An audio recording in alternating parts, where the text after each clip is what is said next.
দেখো 1 প্লেট হয়েছে, তো 4 থেকে 5 জনের কিন্তু একদম আরামসে হয়ে যাবে। হে মাই লাভলি ভিউয়ার্স, কেমন আছো সবাই? ঝড় বৃষ্টির পর আজ চলে আসলাম আরও একটা নতুন রেসিপি নিয়ে। কাল তো রেসিপি করতে করতে এমন ঝড় বৃষ্টি শুরু হলো, তো অর্ধেক করে চলে যেতে হয়েছিল, পরে আবার করলাম, কিন্তু সেরকম একটা ভালো হয়নি।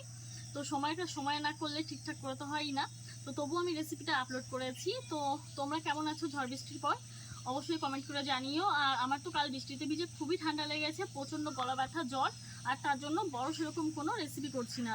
তাই আজ তোমাদেরকে বানিয়ে দেখাবো পোহা। পোহা বানানোর জন্য দেখো এখানে আমি 250 গ্রাম চিড়ে নিয়েছি। তো চিড়েটাকে জলে ভিজিয়ে নিতে হবে। তো তার আগে আমি পোহা বানাবো, শুধু কিন্তু নর্মাল পোহা না, আমি আজ বানাবো এগ পোহা। এগ পোহা বানানোর জন্য আমি 2টো ডিমও এনেছি, আলু পেঁয়াজ সব কিছু নিয়ে এসেছি। তো চলো আলু পেঁয়াজ কাঁচা লঙ্কা প্রথমে কেটে নিচ্ছি। প্রথমে পেঁয়াজ কেটে নিচ্ছি। জ্বরের ওষুধ খেয়ে এসেছি, রান্না করতে প্রচণ্ড ঘামছি।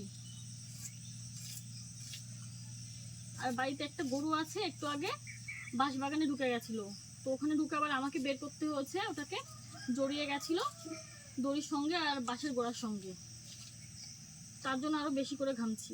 তো দেখো পেঁয়াজগুলোকে আমি ঠিক এরকমভাবে কেটে নিয়েছি। আরেকটা নেব। আমার তো পোহা খেতে বেশ ভালোই লাগে, তাই ভাবলাম তোমাদের সঙ্গে একটু শেয়ার করা যাক।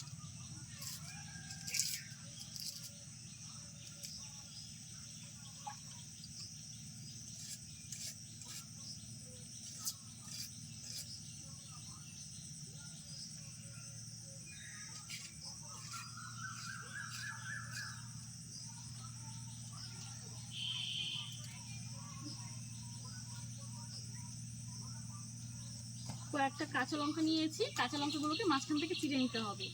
দেখো অনেকগুলো কাঁচা লঙ্কা নিয়ে এসেছি। আর এই লঙ্কাগুলোর নাম কি তোমরা কি জানো?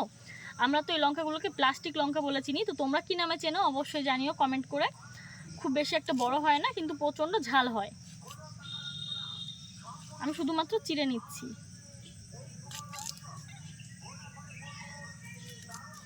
কাঁচা লঙ্কাগুলো দেখো চিড়ে নিয়েছি, এবার আলু কেটে নেব ছোট ছোট করে। বাড়িতে আলু একদমই শেষ, এই ছোট ছোট 3টে আলু ছিল, এই 3টে আলুই নিয়ে আসলাম।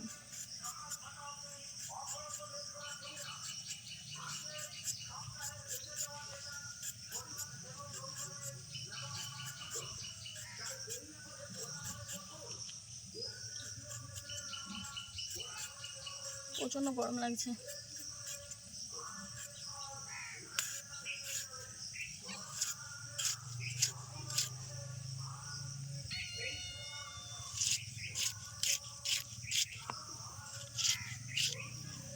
দেখো এরকমভাবে কেটে নেব।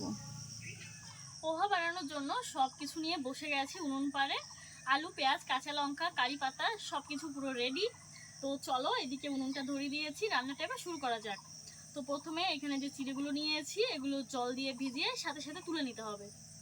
তো আমি এখানে বড় ছাঁকনিটা পাইনি, আমাদের যেটা ছোট ছাঁকনি আছে ওটাই নিয়ে চলে এসেছি। বড় ছাঁকনিটা কোথাও রয়েছে, কিন্তু কোথায় রেখেছি এখন আর আমার খোঁজার সময় নেই, সন্ধে হয়ে যাচ্ছে। দেখো আমি ঠিক এতটা চিড়ে নিয়েছি।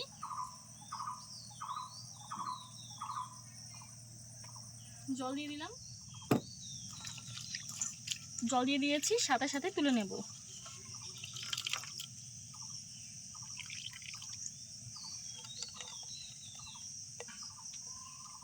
এরকম ভাবে সবটুকু তুলে নিয়ে জল ঝরিয়ে সাথে সাথে তুলে সেঁকে নিয়েছি।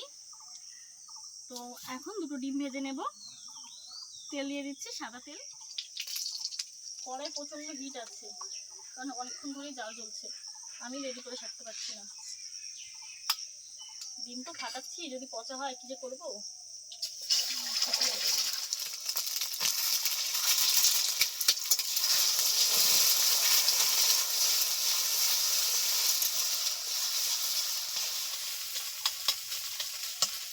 একটু লবণ আর হলুদ দিয়ে দিচ্ছি,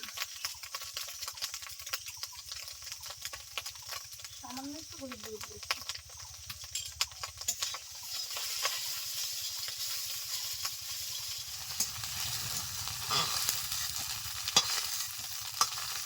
একদম কড়া করে ভেজে নিয়েছি।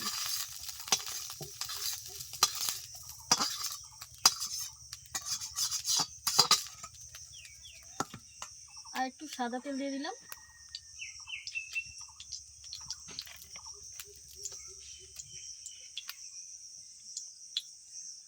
দিয়ে দিলাম সরিষা।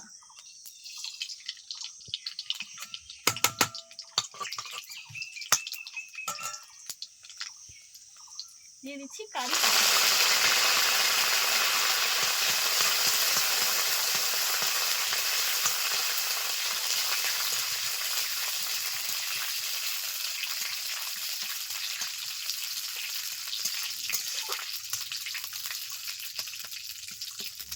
দিয়ে দিচ্ছি পেঁয়াজ।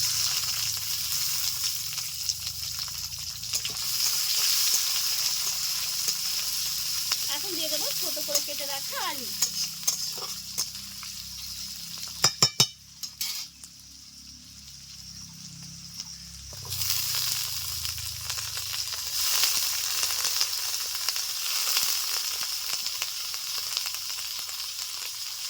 লবণ,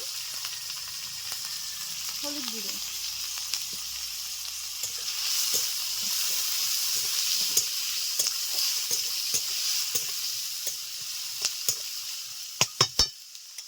দিয়ে দিচ্ছি কাঁচা লঙ্কা চেরা।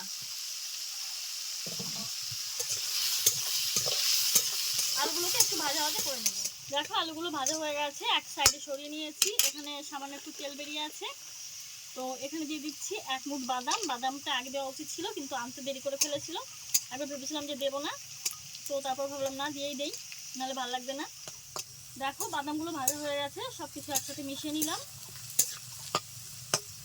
দারুণ দেখতে লাগছে কিন্তু, বলো। এখন ভিজিয়ে রাখা চিড়েগুলো দিয়ে দিচ্ছি।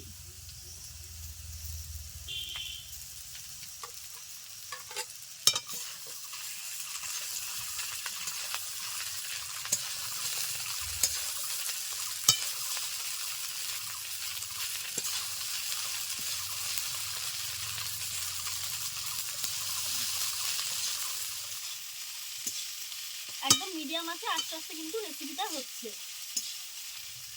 এখন দিয়ে দিচ্ছি ভেজে রাখা ডিম। আমি পোহা বানাতে যে চিড়েটা ব্যবহার করেছি সেটা খুবই নরম ছিল, তাই একটু দলা পাকিয়ে গেছে। আর আমি কিন্তু ভেজানোর সাথে সাথে তুলে নিয়েছিলাম। এই চিড়েটা খুব বেশি একটা ভালো ছিল না, তার জন্য পুরোপুরি রেডি।